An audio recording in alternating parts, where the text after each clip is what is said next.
Aujourd'hui, à l'émission, je m'entretiens avec un docteur en psychologie du sport qui a coaché des athlètes de renommée mondiale. Un peu plus tard, on aura la capsule du coach avec Normand Lodiac qui va nous apprendre aussi comment faire confiance avec ses collaborateurs. Et pour conclure, je vais vous faire la recommandation d'un livre qui parle d'un leader et révolutionnaire qui a fondé une certaine compagnie appelée Apple. Bienvenue à Motivation Québec, le show!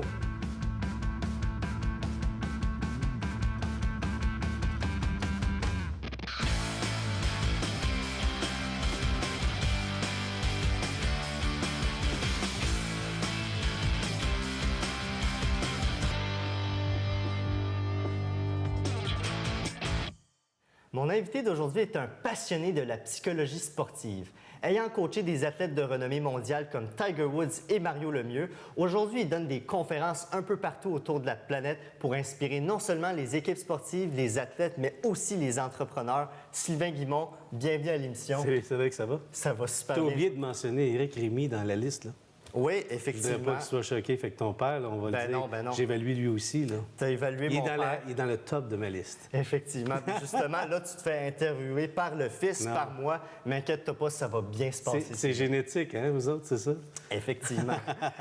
Sylvain, j'ai le goût de parler un peu de ton enfance parce que, bon, tu n'étais pas destiné à réussir dans la vie alors que Non. tes frères et sœurs réussissaient à Ouais, l'école. ouais. Toi, tu as échoué ta troisième année. Donc, Ouais.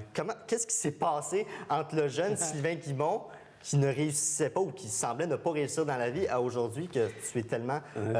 tu es contagieux avec le succès que tu véhicules autour de Le toi. succès, c'est un grand mot, mais pour moi, le succès, c'est d'arriver à vivre sa vie comme on l'entend. Et j'ai beaucoup de plaisir dans ma vie. Et je suis heureux. Fait que c'est ça le succès. C'est pas autre chose que ça.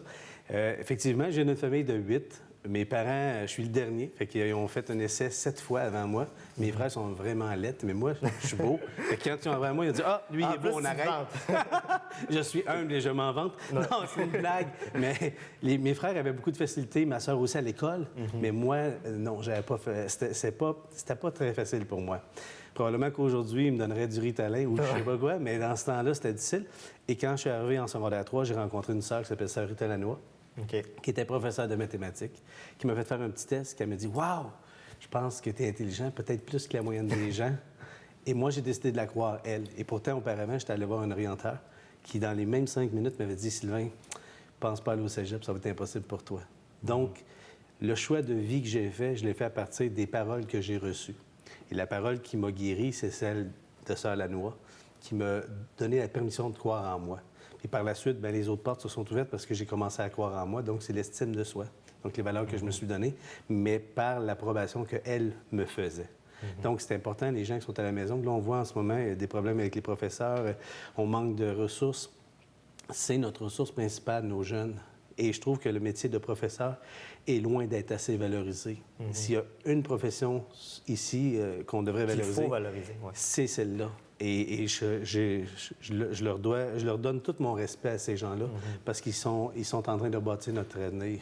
Wow. Puis on devrait leur donner les ressources nécessaires pour être capable de faire d'une société meilleure de demain grâce à eux. Effectivement. Et aujourd'hui, comment on appelle ça? PhD que tu as eu? Oui, c'est un PhD. Bon, j'ai fait un doctorat. Les gens vont faire un bac, ensuite on fait une maîtrise, puis on fait un doctorat. Le PhD, ça veut dire philosophe, docteur, c'est docteur en philosophie. La philosophie, c'est quoi? C'est de poser le pourquoi des choses.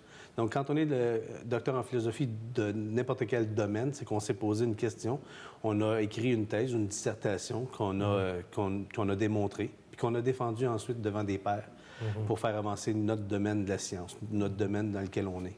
C'est ça que ça veut dire. Et en plus d'être docteur en psychologie sportive, tu as fondé ton entreprise Biotonix. Oui. Donc, tu es aussi un entrepreneur. Oui. Et moi, j'aime faire la comparaison entre les entrepreneurs et les athlètes sportifs parce que, bon, ils sont axés vers la performance, ils ont une certaine routine. Quelle comparaison, justement? Bien, ça se ressemble beaucoup. Et puis moi, je fais souvent la différence aussi entre entrepreneurs puis des gens qu'on appelle des hommes d'affaires ou des femmes d'affaires. C'est des gens qui vont prendre des sous puis qui vont investir pour essayer de faire en sorte d'avoir plus de sous ou d'avoir plus de profit. Un entrepreneur, c'est son bébé. Il le met en place, il le vit, c'est son entreprise. Et un athlète, c'est la même chose. Son rêve, ça se trouve à être d'être capable de s'accomplir lui-même. Donc, dans les deux, on est au sommet de la pyramide de Maslow. Hein, dans la pyramide de Maslow, on a les besoins de base, ensuite on a la sécurité, on a l'estime de soi, on a l'accomplissement. L'accomplissement fait partie que chaque être humain, on a besoin de s'accomplir. On a besoin d'avoir de la fierté de soi, de voir qu'on est important dans le petit territoire qu'on nous a donné de notre société. Donc, cette partie-là, l'athlète, c'est la même chose. Il y a un rêve, mais la seule façon qu'il peut vraiment réussir, c'est la même chose pour un entrepreneur, réussir, c'est servir. C'est lorsque je suis capable de servir quelqu'un d'autre. Si je suis un athlète et que je pense seulement à moi, c'est seulement mon ego, c'est seulement pour mon vœu intérieur à moi, c'est terminé, ça ne fonctionnera pas. Je ne retrouverai pas l'énergie nécessaire parce que lorsque je serai rendu sur le sommet de la pyramide, je n'aurai pas personne avec qui fêter. Donc, réussir, c'est réussir lorsqu'on est capable de le faire en groupe parce que c'est ça l'énergie qui va me donner la force de me rendre jusque-là. Et la raison pourquoi je dois devenir un athlète de haut niveau, c'est parce que je deviens un modèle. Chaque athlète a eu un modèle dans sa vie et ce modèle-là lui a permis de s'accomplir. Donc, au moment où je comprends que c'est ça mon rôle, c'est ça ma mission, d'être un modèle pour les autres, ça change énormément. Maintenant, c'est plus axé vers moi puis vers mon ego, mais vers les autres puis vers le service et le don de soi. C'est ça, réussir. Et c'est important à quel point le mental entre les deux oreilles, ça joue tout un rôle parce que, bon, ça l'a marqué beaucoup ton enfance avec les enseignants que tu as eus. Mais pour un athlète ou un entrepreneur, on le voit, que ce soit avec le Canadien de Montréal ou d'autres équipes sportives de d'autres disciplines, à quel point quelqu'un qui est bourré de talent, du jour au lendemain, ça peut ne plus fonctionner. Le talent, à ce niveau-là, tout le monde l'a. C'est un peu comme toi en télé, comme tout le monde. Tout le monde a un certain talent pour être capable de faire ce qu'on fait. Sinon, ça serait pratiquement impossible. Et là, je suis en train d'écrire un livre que je viendrai vous présenter éventuellement. Mais le titre est assez choc. Mais une partie, c'est... la partie, j'ai besoin de connaissances, c'est certain. Mais la deuxième chose, c'est quel est mon quotient relationnel? Comment je rentre en relation avec les autres? Et ensuite, comment je suis capable d'avoir une bonne évaluation de mes émotions et celles des autres? D'avoir de l'empathie envers les autres. Et ce qu'on s'est rendu compte, les gens qui réussissent énormément, c'est des gens qui n'ont pas peur de montrer leur vulnérabilité. Ils démontrent qu'ils sont vulnérables. Par le fait de démontrer qu'on est vulnérable, on démontre aux autres qu'on est authentique, qu'on est vrai, qu'on est là pour eux, qu'on est des bons leaders parce qu'on est là pour eux. Donc, je vais faire avancer les autres. C'est un peu ça, le domaine dans lequel je suis, moi, c'est de redonner le pouvoir à l'athlète. Au fond, je fais juste lui montrer un miroir. La première chose, à chaque fois, c'est toujours la même chose. Les athlètes, c'est toujours la même phrase, Cédric. Et j'ai entendu entre les branches qu'il y a une histoire que j'aimerais que tu nous racontes concernant un joueur des Canadiens de Montréal qui est bourré de talent, mais qui, il y a quelques années, on pensait qu'il était vers la fin de sa carrière. C'est vrai pour plein. C'est pas un exemple en particulier, mais je te donne un exemple. Quand les athlètes viennent, là, c'est presque toujours la même chose qu'ils vont me dire. Ils vont me dire « Hey, Doc, I think I lost my confidence. J'ai perdu ma confiance. » Fait que moi, je dis, c'est pas grave, on va prier Saint-Antoine puis on va retrouver. Ma mère, elle disait ça. Quand on perd quelque chose, prie Saint-Antoine. Fait qu'il me regarde drôlement puis il se dit, wow, je pense que là, on a affaire vraiment à un fou. Puis ils ont raison, je suis vraiment un fou. Effectivement. Et toi tu Mais ma façon de faire dans ça, je leur pose la question suivante, Cédric. Je leur dis, quand tu avais 14 ans, qu'est-ce que tu voulais le plus au monde? Et leur réponse est toujours la même. Je voulais jouer dans la Ligue nationale ou je voulais aller aux Olympiques. Et là, je leur dis, t'es rendu maintenant. Exact. Donc, profite du moment présent. Maintenant, quand ça va moins bien, qu'est-ce que tu fais? Et chacun nous dit, c'est toujours la même réponse, ils nous dire, je me concentre sur mes faiblesses, j'essaie de ne pas commettre d'erreurs. J'essaie de ne pas commettre d'erreurs. Je ne suis pas en train de jouer. Je suis sur la défensive, j'ai des craintes, j'ai des doutes.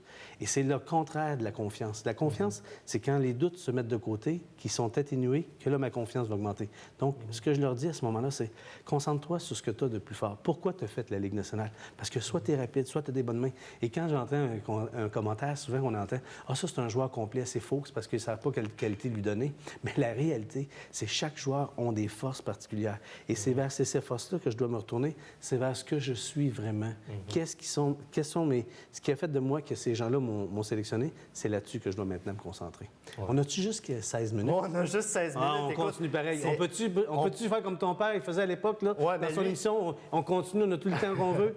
Non, mais c'est fou, Sylvain, parce qu'avec toi, je peux parler de créativité, de leadership, de psychologie, de communication, de toutes sortes de sujets. Mais étant donné que tu es docteur en psychologie sportive, je veux vraiment amener le volet sportif parce que ça rejoint beaucoup les entrepreneurs, comme tu l'as dit. Et je veux te donner un exemple avec les Blackhawks de Chicago, l'équipe de hockey qui a gagné, je pense, 3 Coupes Stanley durant les 5 dernières années. Et en plus, tu as fait une entrevue avec Marc Bergevin, qui est le directeur général du Canadien aujourd'hui, mais qui travaillait pour les Blackhawks de Chicago.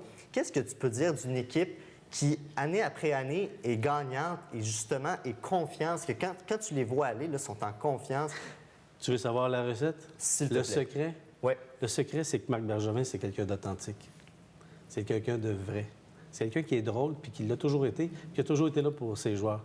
S'il y a un joueur dans la Ligue nationale que tout le monde est d'accord lorsqu'ils ont joué avec lui, c'est comment il l'aimait, puis il était rassembleur. Donc, c'est quelqu'un qui était aimé de ses joueurs, puis aujourd'hui, il amène comme directeur général ce qu'il est. Il est authentique. C'est quelqu'un de vrai. C'est quelqu'un qui c'est pas toujours facile, c'est pas toujours beau, mais il est vrai. Et à cause de ça, mais ça fait une équipe aussi qui est vraie. Puis il a sélectionné un coach qui est exceptionnel avec Michel Therrien. Ils forment une belle famille tous les deux. Hein. C'est comme un père et une mère. Puis ils prennent soin de leur monde. Donc, si tu me demandes, lorsque j'étais allé faire l'entrevue avec Marc, c'est une entrevue, c'est toi, tu l'as vu, là? Oui, c'était très touchant. Exactement. Très touchant, ouais. Donc, je suis certain que les gens se sont dit, wow, quel homme de cœur. Et c'est ce que le Canadien avait besoin. Probablement, M. Molson, c'est ce qu'il voulait redonner à son équipe. C'est un homme de cœur, lui aussi. C'est un homme qui est très, très bon. C'est quelqu'un qui est près de son monde. C'est une famille, les Molson, d'une gentillesse incroyable. Donc, ces gens-là ont voulu mettre des gens qui sont à leur image jusqu'au bas. Puis aujourd'hui, même, ils ont eu raison de faire ça. Et on l'a vu avec leur ouverture, avec 24 CA, exactement. les Puis, entrevues accordées à toutes les émissions de télé. Il y a des erreurs qui vont se permettre. C'est sûr que certaines choses, on ne contrôle pas toutes, mais ils ont des gens aussi à l'interne.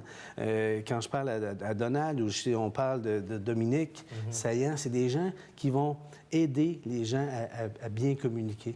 Le Canadien de Montréal, c'est une très, très belle famille. Puis c'est des gens de cœur. Puis on en est fiers. Mais en voyant les Canadiens, on a le goût de rêver, on a le goût, que ce soit pour un jeune qui veut devenir un joueur de hockey, mais que ce soit une vedette du Canadien, de vouloir plus performer et de vouloir vivre de ses rêves. Si tu joues au baseball, tu veux jouer pour les Yankees parce que c'est une équipe qui est incroyable. Si tu joues au hockey, tu veux jouer pour les Canadiens de Montréal parce que c'est la plus vieille équipe de hockey au monde. C'est l'endroit où le hockey est connu. Si tu es aimé ici, les gens, les spectateurs connaissent le hockey beaucoup plus qu'à bien des endroits. Donc, tu vas être valorisé pour quelque chose que les gens connaissent, ils savent c'est quoi. Et les gens comme, si on se réfère à l'époque avec Steve Bégin, c'était un joueur qui n'était pas sur le premier trio, ne faisait pas tous les powerplays, mais c'était le joueur qui a probablement été le plus aimé de toute sa génération ou presque, parce qu'il était authentique, vrai. Et quand il embarquait sur la glace, il donnait son 110%.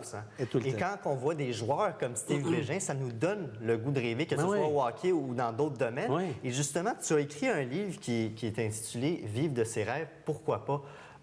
On remarque beaucoup les enfants quand ils sont jeunes. « Ah, je veux devenir joueur de hockey, je veux devenir ci, ça ». Mais on voit aussi, quand ils deviennent adultes, plus ils vieillissent, on dirait que les rêves s'effacent. Bon, mais ça, là, on a-tu un petit peu de temps? Oui, vas-y. OK. Le rêve, c'est ce que l'être humain a de plus précieux. Et quand on perd le rêve, lorsqu'on perd ce qui est en avant, c'est pas nécessairement de l'atteindre, le rêve en tant que tel, mais c'est se diriger vers ce rêve-là. Parce que c'est ce qui me permet de rêver, d'avoir quelque chose, de dire demain matin, je me lève puis j'ai hâte à demain. Si ma vie était faite seulement de la même chose à chaque jour, imagine ce serait le jour de la marmotte, puis à tous les jours, ce serait la même chose. Répétitif. Mais je tomberais en dépression. Et la dépression, c'est la maladie la plus souffrante. Lorsqu'on a une dépression, c'est qu'on perd cette partie de notre rêve, on perd ce qui est en avant, tellement qu'on en souffre tellement qu'il y a des gens qui arrivent même à s'enlever la vie. Donc, c'est une maladie excessivement souffrante. Mais si on pose cette question-là aux gens, personne ne va lever la main et dire « Moi, j'ai déjà fait une dépression ou on a encore une partie de honte. » On le voit ces temps-ci, quelques artistes qui le disent. C'est ça. Puis il est temps de le dire parce qu'il ne faut pas séparer la maladie mentale et la maladie physique. C'est la même chose. Mais on en a peur. Donc, ce que ça fait, c'est simple. C'est que les gens vont ne pas en parler, ils vont pas le dire, puis là, à ce moment-là, ils ont de plus en plus de problèmes. Donc, le rêve demeure un élément essentiel. Et j'ai écrit un poème là-dessus, ça s'appelle « Rêve, mon petit, rêve ta vie ». Oui, je sais, tu l'as dit dans avec une entrevue que tu as faite avec Christine Michaud. J'aimerais que tu nous la dises. Oui, mais le rêve, quand on arrive adulte, c'est qu'on met nos choses de côté, puis on s'attarde aux choses qui sont urgentes, mais pas nécessairement les choses importantes. Les choses importantes dans ma vie, c'est ceux qui vont m'emmener à où je veux aller vraiment. Mais souvent, je fais tout ce qui est urgent, mais pas nécessairement ce qui va m'amener vers avoir du bonheur. Puis c'est pas le bonheur, mais c'est la bonheur, l'heure que je passe avec eux. Eux, ceux que j'aime, donc heure et heureux mettent ensemble. Donc, avec Christine, bien, c'est une chose. C'est tous des gens, bien, puis autant dans les entrevues, c'est des gens qui sont des sources de bonheur, qui remettent du bonheur aux gens. Puis ça, on en a besoin. Puis justement, c'est contagieux. On voit qu'il y a des gens qui veulent partager le bonheur et que c'est leur rêve un peu de partager ça fait tellement de bien. Quand lorsqu'on fait rêver quelqu'un, lorsqu'on aide quelqu'un à accomplir ses rêves, c'est encore plus valorisant que de le faire pour soi-même. Si vous demandez la question à un coach de la Ligue nationale qui a gagné la Coupe Stanley comme joueur, puis qui l'a gagné comme instructeur, ils vont toujours vous dire c'est beaucoup plus valorisant comme joueur. Et j'en ai la preuve. Pierre-Luc Laforêt, là, qui ont gagné récemment à Trois-Rivières le championnat au niveau du baseball, il l'a fait, lui, en tant que joueur, puis il l'a fait en tant que coach.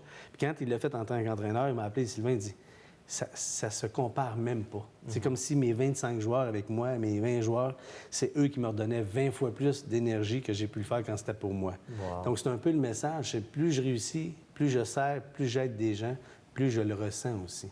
Donc, plus de gens je peux aider, plus je vais ressentir la même chose. Sylvain, on approche la fin de l'entrevue. Mais non! Oui.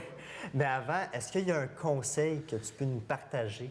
Que ce soit sur le rêve, que ce soit sur la psychologie de vouloir accomplir. Comment tu me donnes de temps, là? Je te donne le temps que tu veux. Regarde, je vais te dire ce qui est important, à mon avis. Puis c'est mon humble avis, là. Mais moi, je pense qu'on ne vit que dans le cœur et la tête des gens, nulle part ailleurs.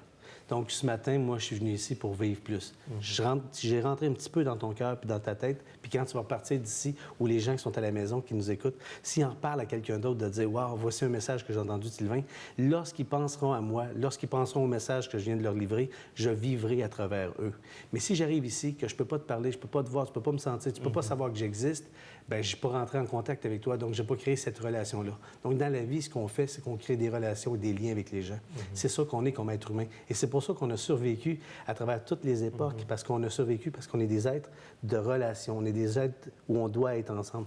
Donc, si j'ai pu rentrer dans ton cœur, je vis, et je vivrai encore après que je serai parti même. Donc, ce que je donne comme conseil aux gens, c'est simple. Entrez dans la tête et le cœur de plus de gens possible. Plus on va aimer des gens, plus on va les aider, plus vous serez présent, vous serez important pour ces gens-là, et plus vous vivrez à travers eux.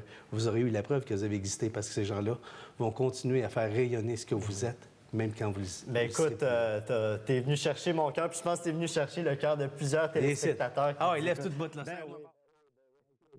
Écoute, merci beaucoup, Sylvain. Merci à toi. S'il y a des gens qui veulent en savoir plus sur toi, bon, évidemment, mais t'es bien meilleur que ton père. Ah oui? Mais là, faut pas le dire. OK, c'est pas filmer, ça, là. C'est un secret, ça tourne encore. Oh, OK. Mais écoute, si les gens veulent en savoir plus sur toi, page Facebook Sylvain Guimond, sylvainguimond.com. Il y a aussi tes livres, Vive ses rêves, pourquoi pas. Le hockey, c'est dans la tête. Merci. On s'entend qu'on a fait avec Léon Maurice Lavoie, qui est un être exceptionnel. Effectivement. Puis Léon Maurice, on a été aidé par Jacques Salomé pour faire ça. Il y a un autre livre qui s'appelle Le coach invisible. Puis il y a un livre qui s'en vient. Puis il y a un livre qui s'en vient, que le titre est incroyable, que je peux pas dire leur nom parce que ça va être incroyable. Merci, Sylvain. Mais j'attends ton invitation. On est maintenant rendu à la capsule du coach avec notre cher ami Normand Laudière, qui est toujours fidèle au poste. Normand, l'entrevue avec Sylvain Guimond, je pense que tu le connais assez bien, lui, hein? Ça fait plusieurs années que je connais Sylvain. On se croise dans des événements, conférences ou tournages. Et Sylvain, je lui dis tout le temps une chose. J'admire ce gars-là sur une dimension, son humilité. Avoir coaché Tiger Woods, avoir coaché Mario Lemieux, avoir coaché Lars Eller, tous les joueurs qu'il a coachés, là, je suis pas sûr que j'aurais d'humilité. J'ai de la difficulté, puis lui, il l'a. C'est vraiment un monsieur que je respecte beaucoup. Oui, beaucoup. Moi aussi, d'ailleurs, parce que, bon, mon père m'en avait beaucoup parlé. Et justement, quand j'ai fait l'entrevue avec lui, il disait se faire confiance. Puis on en a parlé la semaine passée de se faire confiance. Mais là, après se faire confiance, il faut essayer de faire confiance aux autres. C'est tout un défi, ça, parce que c'est pas évident dans notre société aujourd'hui où il y a des menteurs, des hypocrites, des... À la fin de la capsule, Sylvain dit que qu'est-ce qui reste, c'est la relation qu'on a avec les gens. Faire grandir les gens, avoir confiance. La capsule de la semaine passée, on a parlé de quoi? Avoir confiance en soi. Tu fais ton intuition, tu te fais confiance, tu pars un projet. Mais tu ne peux pas le réaliser tout seul. Au début, on l'a dit. Les travailleurs autonomes, ils ont des fournisseurs, ils ont des clients, ils ont des collaborateurs. L'élément confiance est vital pour un travailleur autonome. Dans l'entreprise, un patron-employé, encore une fois, c'est un lien de confiance. Puis quand on parle aussi de parents-enfants et surtout conjoint-conjoint, de pouvoir faire confiance à l'autre, de développer un lien de confiance. Mais comment on peut réellement faire confiance aux autres? Je veux dire, oui, j'ai confiance à mes parents, aux membres de ma famille, mais dans la vie de tous les jours, quand tu es au travail, quand tu es entrepreneur dans une business, comment tu peux faire confiance à tes collègues puis à des gens que tu connais à peine? J'adore la question parce que moi-même, j'ai cherché ça. Comment on peut faire confiance? Et il y a un paradoxe, il y a 2 ans et demi, j'ai trouvé la confiance basée sur la vulnérabilité. Et j'ai testé ça en entreprise parce que je coach des compagnies au Québec. Ouais. Quand le patron avoue qu'il n'est pas bon dans tout, qu'il y a des carences, il y a des ombres, il y a des défis. Puis il peut l'avouer. La puissance de la vulnérabilité. On parle de conjoint-conjointe. Moi, avec ma conjointe, dans le fond, j'ai des défis, moi aussi. Même si je suis coach, j'ai des défis. Et je l'avoue justement à ma conjointe comme de quoi il y a des zones que j'aurais besoin de son support. Il y a des zones que je suis plus ou moins confortable. Et quand tu avoues ta vulnérabilité, si tu voyais le lien de confiance qui se tisse, c'est sûr qu'on ne peut pas s'avouer vulnérable par rapport à tout. Parce qu'il n'y a pas tout le monde qui sont bien intentionnés quand même. Il y a un discernement. Mais du moment que tu sens que tu peux faire confiance ou que tu dois faire confiance à quelqu'un, avouer mutuellement sa vulnérabilité, c'est là que le gâteau prend, c'est là que la confiance s'installe. Et j'ai tellement de résultats en corporatif là, que c'est vraiment génial. Autant en coaching de couple, coaching personnel, là, les gens disent, wow, quand on s'est avoué vaincu, en fait, il y a vraiment une vulnérabilité qui s'installe et la confiance s'installe. Mais ça prend beaucoup, pardonne-moi l'anglicisme, du guts, parce que ce n'est pas tout le monde. Il y a des gens que je connais justement c'est tout le temps la faute des autres, c'est jamais de leur faute. Il y a probablement des gens qui nous écoutent, qui se reconnaissent là-dedans. Comment justement avouer ses torts, avouer qu'on est vulnérable? C'est pas évident pour quelqu'un qui est habitué de dire qu'il a toujours raison. Si tu savais le nombre de fois que la question m'est posée, je pose la question à des gens en coaching de couple, par exemple, as-tu confiance en ta conjointe? Oui.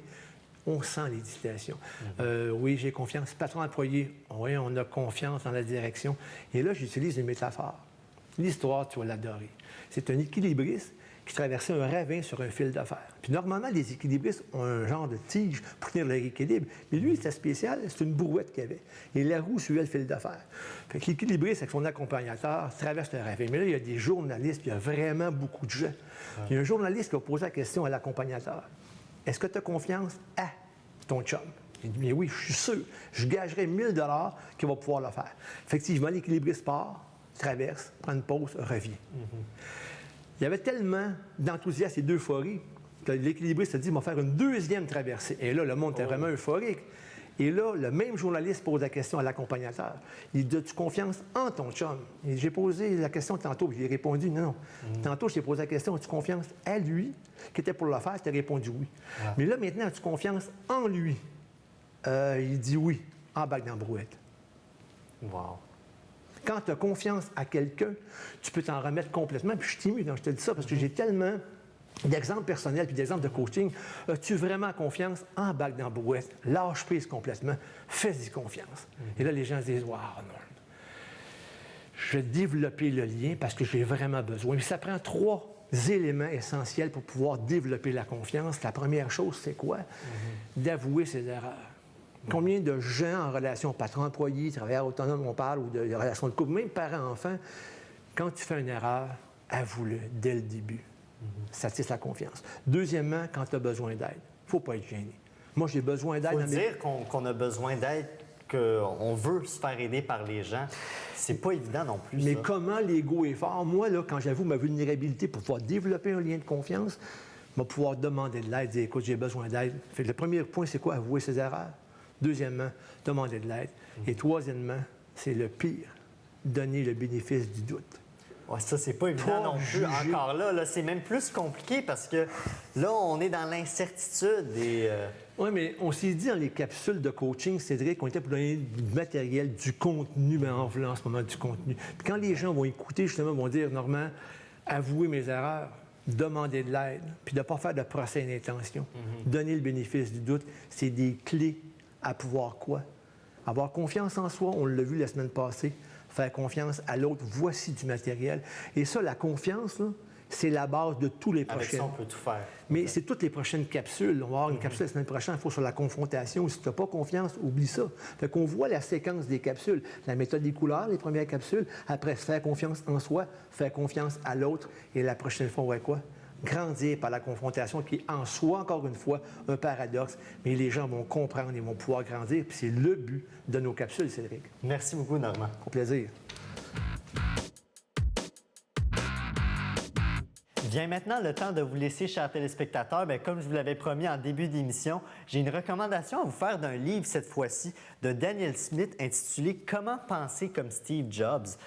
J'ai le goût de vous partager un peu mon aventure en lisant ce livre parce que j'ai pu découvrir qui était Steve Jobs. Vous avez probablement déjà possédé ou connaissez quelqu'un qui a possédé un produit Apple, que ce soit un iPod, que ce soit un Mac, que ce soit un iPad. Steve Jobs a littéralement révolutionné le monde à sa manière. Et ce livre parle de sa personne, des bons côtés, mais des moins bons côtés de lui. Exemple, c'était quelqu'un qui n'était pas très équilibré côté santé. C'était quelqu'un qui devenait choqué facilement. Mais j'ai pas le goût de vous dire justement qu'est-ce qui allait pas bien chez Steve. J'ai le goût de vous donner quelques-uns de ses conseils justement qui lui ont permis d'être l'être qu'il est et d'avoir révolutionné le monde entier grâce aux technologies d'Apple. Donc, premier conseil que Steve disait, c'est changer le monde à votre manière. Lui, il l'a fait avec des ordinateurs, des MP3 appelés iPod et même des téléphones cellulaires avec le iPhone. Donc, vous, dans votre entreprise, dans le travail que vous faites, vous êtes capable de changer le monde à votre manière, peut-être à une échelle différente, mais vous êtes capable de le faire. Deuxième conseil qui dit, créer quelque chose dont les gens ont besoin. Donc ça, c'est spécifiquement pour les gens qui sont en affaires ou qui veulent développer un produit ou un service. Vous devez vous assurer que ce n'est pas seulement vous qui voulez le produit ou le service, vous devez faire une étude de marché, vraiment vous soucier si les gens ont besoin de votre produit. Troisième conseil qui dit, exploitez votre créativité autant que possible. On l'a vu dernièrement avec notre invité Richard Turcotte qui disait à quel point c'était important d'être créatif. Donc, que ce soit de prendre une feuille, d'écrire des notes, de brainstormer, c'est important d'exploiter votre créativité. Avant-dernier, il disait, suivez votre intuition. Combien ça a été payant pour Steve Jobs?